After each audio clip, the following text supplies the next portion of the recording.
As so often happens working on cars, I started out to change the fuel pump and the parking brake cables, and this being a northern car that's been in some salt, even though the body's in nice shape, I mentioned earlier that certain things could be subject to rust, and here's an example.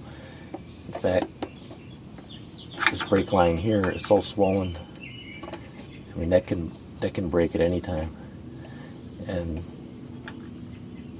similar to this, where it goes through the plastic connectors, that's where they tend to collect moisture and rust. You know, if it's a southern car, or even a state like Massachusetts, I believe they just use like sand, or perhaps Connecticut, some of those states that just use sand and not salt, you don't get this. But the states that use salt, so they call it the rust belt, you'll get rust and things like this. You know, the car is 17 years old. So as I mentioned, even though the body's in real good shape, Saab really protects the underneath of the car. You know, you look, the floor pans and everything, it's just fantastic shape. But these brake lines here, I'm gonna have to change them. Now these are the long ones for the rear. They're shorter ones that are on the rear axle itself, and those are available too. They're about $17 a piece, but mine are in decent shape, so I'm going to leave those alone. But I'm going to change these two long ones while I'm in here. So I thought I'd show you that. Something to look for. As long as I'm in here, I'm going to do it right, because if I keep the car, I want it right, and if I sell it, I want the new owner to, you know, not to have any problems. Now for changing this rear brake line that goes to the passenger side, I took out the evap canister for a couple reasons. One thing, as long as I'm in here, all the stuff that's rusting, like this bracket that holds the evap canister, I want to clean and detail all this stuff, get it you know, cleaned up and protected, so everything looks nice and it'll last. So, but anyways, if you have this job of having to change this brake line, it's a little easier because I've got the gas tank all the way out.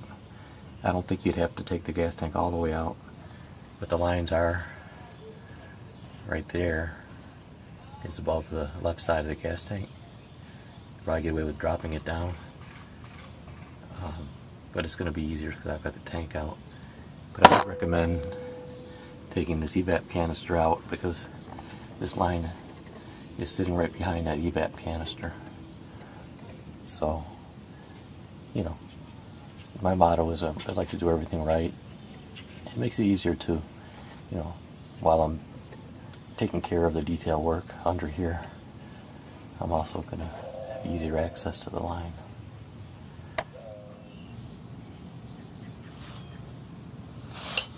Okay, I'm taking the brake lines off that run to the rear. This is basically under the driver's seat floor pan, and the nut on the front lines is 14, and then this is on the line, it's 11. And what I did, so my master cylinder doesn't completely drain out while I'm working on this, is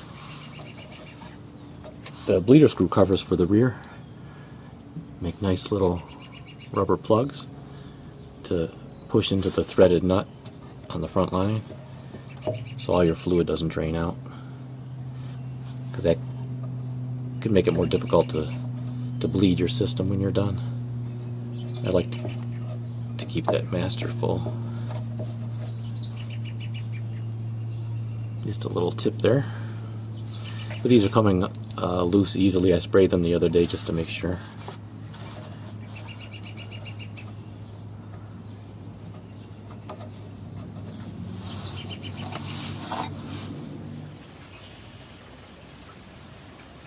Here's the two new brake lines that I ordered. Now these are original Saab from OE North America. I guess they're the official supplier for original Saab parts at this time, and I got them through E Euro Parts, who got them from Oreo. And the nice thing about these original lines is they come with all the bends and everything. I've just got to straighten them out just a little bit from the shipping. They put a gentle bend in there that comes out. But what you're looking at, the long one here is the one that goes to the passenger side rear, and then they run parallel down the driver's side of the car. The connection here is, it's about under the driver's seat or so. There's a coupler there where they join the lines from the front, and they run under the car down the driver's side. And so anyways, it's nice. These are preformed, and it makes the installation easy.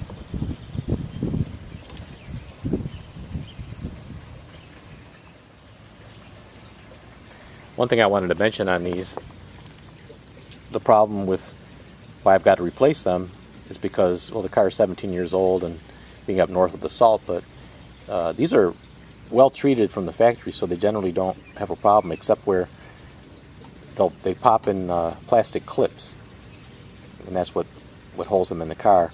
And the moisture tends to collect around the plastic clips where they pop in, and that's where the rust will start and blister there. So what I'm going to do when I put these new lines in the plastic clips, I'll put a little bit of probably wheel bearing grease, something thick that'll will stand the test of time there. First of all, it'll aid them popping in the clip, and then it'll keep the rust from ever starting again in the clips. Okay, here's my original brake lines, the rusty ones that I'm replacing alongside the new ones, and you'll see that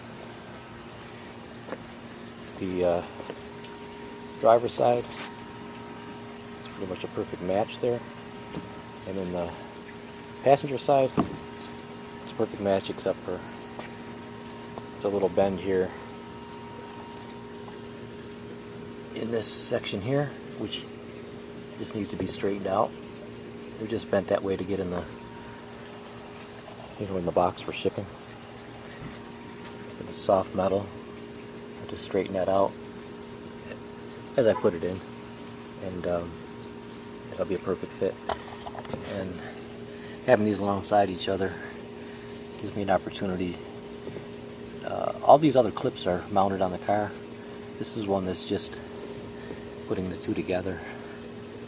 Or actually, this one and this one, but the reason I have it out here is so I can just take the clip, pop it on here right now where it belongs, and then I won't have to wonder or remember later where that goes.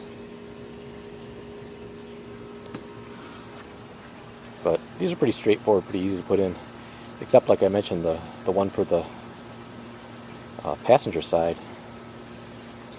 It's a lot easier to do with that evap canister out. So I've got out there, I'm going to clean up. There's my straps. Those are in decent shape, they just need to be cleaned up a little bit. And then I've got all my rear brake stuff out. I'm going to clean all this up nice too, and put it back in. And as I put in the new parking brake cable too.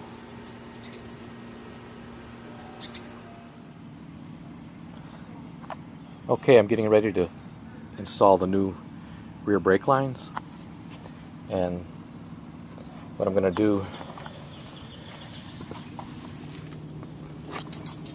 to prevent the rust from starting again, these clips all along that hold the line in, I'll be putting a little grease on the lines that'll aid them clicking into the clips, as well as it'll keep the the rust from starting there again. It's a long-term process anyways. This car is 17 years old, and the lines didn't rust out to the point they were leaking, but it was time to change them for preventative maintenance because of the heavy surface rust on the lines. What I'm going to use is this Amalie blue high temp grease that's suitable for disc brake application. This comes in real handy in doing brake work too. But it's the kind of grease that it can stand the test of time out in the weather. If you want to do something like I'm doing, to put a little grease on the brake lines at those critical points to preserve them from the rust. Rust needs moisture, and if you've got grease on something, there's no way the moisture can get in there to make it rust. Now here's a tip. Before you put your brake lines in your holders, and this goes for any time that you want to start fittings like this, it's better to start threading them in by hand when you're not in your holders, and you make sure you line them up perfectly, and then don't force anything, just put them in easy. What I'm trying to say is you don't want to strip anything out. If you're to put them in the holders, try to line them up and then put a wrench on them. There's a chance you could get the threads a little crossed or something and mess up your threads. So I always start them by hand and do it when they're not in the holders. So be sure you got them in properly where you won't damage any threads. There, I've got my new brake lines in.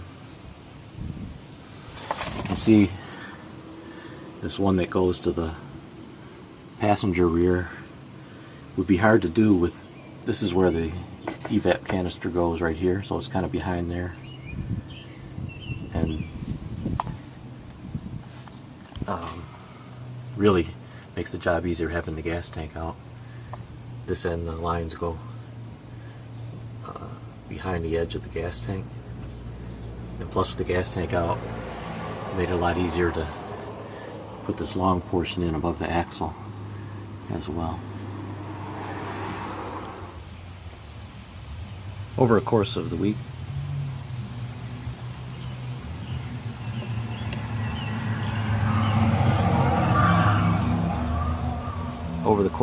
while I had the system open, my plug on the brake line on the one line wasn't fully secure, so the master cylinder went low. So what I'm going to do is fill it, and then I'm going to let it gravity bleed while I'm working on putting some of the other parts back in. See, I've got the caliper off here, so the line is just sitting open. I got a little bucket under it, and what I'll do is I'll check this every once in a while and see if it's starting to drip, and that'll be a long way to helping me have the brakes bled when I'm done with the job. Usually gravity bleed pretty well.